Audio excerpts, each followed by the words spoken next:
আজ 23শে ফেব্রুয়ারি 2026 প্রাণী সম্পদ বিকাশ দিবস উদযাপন করা হচ্ছে। বহু সংখ্যক গবাদি পশু গাভীদেরকে উপস্থিত করা হয়েছে কালীবেড়িয়ার কাছে রায়পুর নামক গ্রামে, এবং অনেক প্রাণী পালক ও উপস্থিত হয়েছেন আমাদের এই ক্যাম্পে। প্রাণী পালকরা ওষুধপত্র নিচ্ছেন, ডাক্তারবাবুরা পরিষেবা দিচ্ছেন, এবং প্রাণী পালক মানুষরাও অত্যন্ত আন্তরিকতার সঙ্গে আসছেন এবং ডাক্তারবাবুদেরকেও খুব যত্ন নিয়েছেন। এখানকার গ্রামবাসীরা মিনারেল পাউডার থেকে শুরু করে বিভিন্ন ওষুধপত্র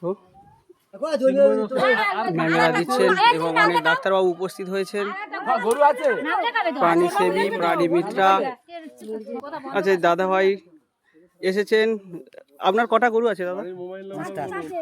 পশুপালন করে আপনার উপকার হয়? আচ্ছা, আর এই আমাদের ডাক্তারবাবুরা এসছে, আপনাকে হেল্প করছে, আর আপনি অবশ্যই প্রাণী দপ্তরে যান তো? আচ্ছা, আপনি এই যে ওষুধপত্র যে পাচ্ছেন, আগামী দিনেও বারবার যোগাযোগ করবেন আমাদের কুলপি প্রাণী দপ্তরে।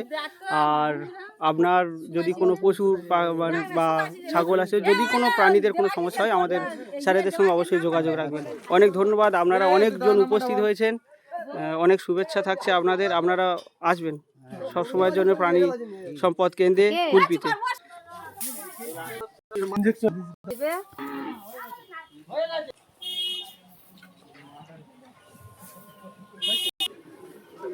সমস্ত প্রাণী পালক মানুষজনদেরকে অনেক শুভেচ্ছা, ভালোবাসা রইল। আগামী দিনে অনেক ভালো থাকবেন, প্রাণীদেরকে যত্ন নেবেন। ধন্যবাদ সবাইকে।